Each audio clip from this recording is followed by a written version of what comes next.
Today I want to talk about something that's important for Limbo, but not actually specific to him. Channeling. This is a part of Warframe that a lot of people don't seem to fully understand. In fact, most people seem to just know that in its default form, channeling is kind of bad, and that most channeling mods are just sort of terrible jokes on anyone who's stupid enough to use them. However, channeling isn't useless. In fact, it can be a major benefit to many frames. With the right setup, you can get some very noticeable damage out of it, while also generating an absolutely disgusting amount of self-healing. And while I don't suggest channeling on every Warframe, for those who have the spare energy to actually benefit from it, channeling can be a nice addition to their kit. So if you're interested in learning about this odd part of the game, sit back and let me show you both the good and the bad about channeling. Anyways, the first thing you need to know about channeling is that it multiplies the weapon's total damage after all mods are calculated, but does not count the combo multiplier. What this means is that when you channel with most weapons, you simply add half damage to your attacks without a combo multiplier, which means that a weapon that does 100 damage after all mods are calculated would do 150. But moving your combo multiplier up to, say, 2.5 doesn't mean you suddenly deal 375 damage with that channeling attack, but rather 300. In other words, when thinking of channeling damage, just imagine that your combo multiplier's damage has whatever your channeling damage multiplier is added to it. So with a normal weapon, no combo multiplier, also known as 1, effectively turns into 1.5. A 2.5 multiplier turns into a 3 times multiplier, and a 4 times multiplier becomes 4.5 times. It is always going to be an improvement, but whether spending the energy to add a smaller and smaller percent upgrade to your weapons is going to be worth it largely depends on whether that energy would be better spent elsewhere, which it generally will be. The next thing you need to know is that the Killing Blow mod, as well as any other channeling damage increases your weapon's channeling bonus, not the total damage of your channeling strike, which means that on the average weapon, which will have a 1.5 channeling multiplier, what is getting multiplied is the 0.5, not the total channeling amount. So for the average weapon's channeling power, what you're doing is basically adding 1.1 to your combo multiplier's damage instead of 0.5. So on most weapons, you probably don't want to mod specifically for channeling damage. There are, however, a few cases where ignoring this rule might be worth it. The first being the Fragger Prime and other weapons with increased base channeling damage, which with Killing Blow equipped will give you a 2.7 times multiplier, or effectively add plus 1.7 to your combo multiplier, which may still not be worth the slot, but is a whole lot better than normal. A better situation is if you manage to get a Riven mod with channeling damage alongside other things that you actually need. This is because while I still can't suggest building specifically for channeling damage, getting upwards of 180% increase on a Disposition 5 Riven isn't that rare, which, if you combine it with other useful stats like damaging and or channeling efficiency, might actually be decent enough to be worth keeping around, especially if it's on a weapon that has a higher than average base channeling stat. And there is one other possible enhancement you need to think about: Exodia Triumph for Zal weapons. And I suppose Exodia Valor goes here, though as you will see throughout this video, status is going to be a bit more interesting than crit for channeling weapons. Anyways, both of these Exodias increase your channeling damage by 200% after they activate. And once these Exodias are upgraded, they're going to be active basically all the time. This means they'll increase that addition to your combo multiplier from 0.5 to 1.5, meaning that you effectively start every fight with a 2.5 times melee damage multiplier, and even once you reach a 3 times combo multiplier, you'll still be increasing your total melee damage by half. Whether that is worth losing out on the effects of the other Zal Arcanes like Exodia Hunt is going to be a personal choice, but it is a substantial enough buff to be worth considering for Warframes like Limbo that can afford to channel a lot. Now, the only other thing about channeling that's directly related to damage is how it affects statuses. All damage dealing statuses are based on your weapon's damage, and are enhanced by channeling. What this means is that bleeds, gas effects, toxins, and even fire effects are actually enhanced, sometimes significantly, by channeling damage. This is actually incredibly noticeable with slash-based weapons, as against heavily armored enemies, the bleed procs will be much stronger than the actual slash damage. So if you hit an enemy for, say, 100 damage, you might get a bleed proc that hits for over 1000 damage per second.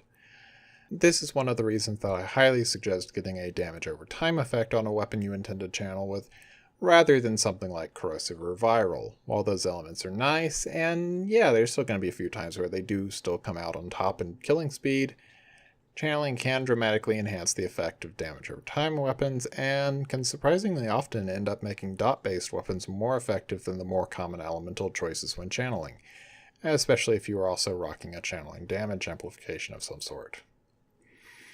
Of course, all of this damage sounds nice, but we've got to talk about that massive downside to channeling: the energy cost. Channeling drains 5 energy per attack at base, and can jump up to a maximum of 25 or down to a minimum of 1 if you decide to try and build for either extreme. However, most people will have a drain of, at worst, 12 energy per button press thanks to Life Strike. But regardless of whether you're at 5 or 12 energy per attack, this can still tear through smaller energy pools rather quickly if there isn't a lot of incoming energy.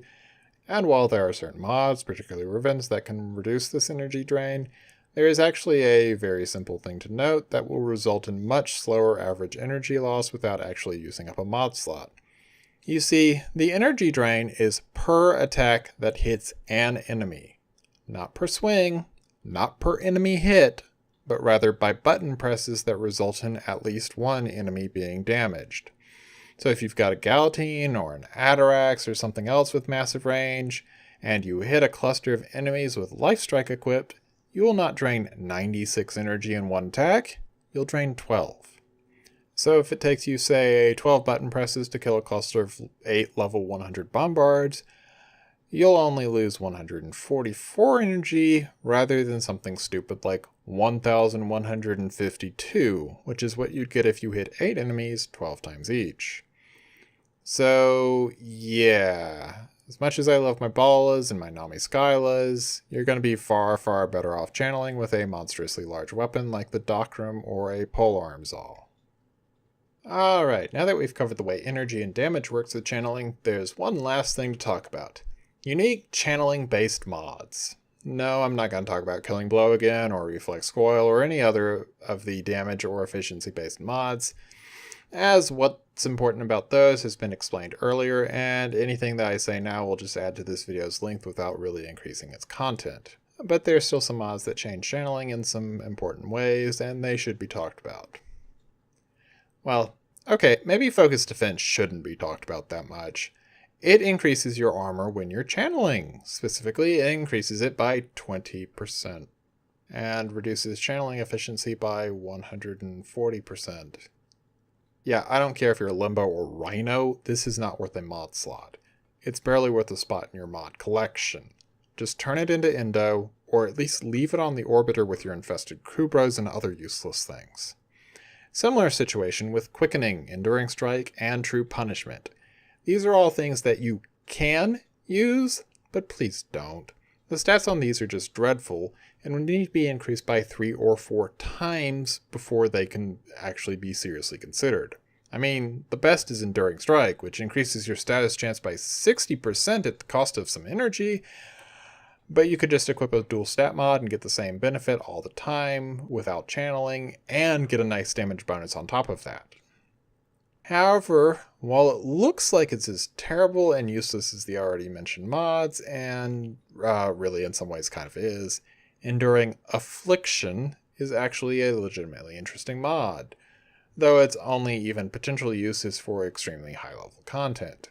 You see, unlike other status duration mods, it makes it so that channeled attacks increase the duration of any dots by 150%, which sounds normal and terrible at first, until you realize that it affects even the status effects that are already on the target or that were caused by other weapons. And the effect stacks. So if you apply a bleed with 100 munitions, something that normally lasts 6 seconds, then swap to a melee weapon and hit the enemy 10 times with channeling attacks, you now have a 90-second 100 munitions proc. This is still pretty useless, but it is unique and interesting, and yeah, I'm not convinced it'll ever be worth a mod slot, at least not unless you're facing ridiculously high level enemies and don't have a frame that can pause bleeds already, like Limbo, but it was unique enough that I thought I'd mention it. Speaking of interesting mods that I don't use, there's also Dispatch Overdrive, a nifty little thing that makes it so that your movement speed is increased by 60% when you kill an enemy with a melee strike. This basically means that anyone who doesn't mind losing a slot can turn into Volt as long as they can channel from time to time. But there is a pretty big issue here beyond just, losing a slot like normal. Kills caused by damage over time effects, even if those effects are caused by channeling attacks, do not currently proc the effect. Which means this is a crit-only mod for the moment and cannot really be effectively used with dot-based weapons. Maybe this will get fixed in the future, but well, if not, just assume it's a crit-based mod for the moment. Anyways, now that all that is covered, we have one last little mod to talk about. And this is one that those who've watched my channel for a while will probably know very, very well. Lifestrike. The damage is nice and all, but yeah, this mod is the single greatest reason to use channeling. This makes it so that 20% of the damage you deal with melee attacks, either directly or through dots, is turned into your HP. This is massive. For someone like Limbo, a single swing or two and he is fully healed. Moreover, if you apply, say, a dot that ticks for 1k damage per second, you are now healing 200 health per second. And of course, you could have several damage over time effects spread over multiple enemies and layered like 3 or 4 or 100 onto each enemy. And as you keep swinging that weapon, even if earlier enemies die, you are just going to keep applying it to new enemies, and yeah, this results in absolutely disgusting amounts of self-healing capability that can turn even the squishiest Warframe into an incredible tank. Even if you're knocked down, as long as you have cut or poisoned several enemies and have those damage over time / shield ticks occur before you're actually killed, you pretty much cannot die unless you somehow get chain crowd controlled until either all of your dots wear off or the enemies that they're stuck to are killed. So yeah, if you're using a dot-based melee weapon and can afford Lifestrike's slightly enhanced channeling cost, it will be by far the single strongest form of healing you're going to have access to.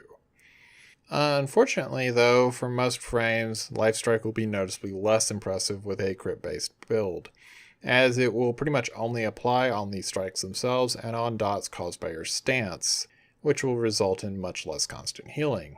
Though on the flip side, with crit weapons, this will probably be a full heal on every single crit, even if you're playing something with a massive health pool like an Inaros, so I suppose there is some benefit to the critical channeling build. I just wouldn't suggest it on a frame with average health values. And I think that covers basically everything about channeling. It's a neat little mechanic that, unfortunately, is just not worth using in its base form. Its natural damage is low, the energy cost is more than many frames are willing to burn, and while the damage amp from Rivens and Exodias is significant and the health steal from Lifestrike is great, the majority of channeling's modding options are really pretty terrible. Add to that the fact that most melee weapons can really only fit in Lifestrike and maybe a Riven on top of the other requirements, and you have a mechanic that most Warframes cannot really significantly benefit from. But while it is a very imperfect system, and I can see why DE is reworking it, if your Warframe has more energy than you should be using on just abilities, well, channeling can actually be an amazing option for healing while also adding a small upgrade to your melee DPS.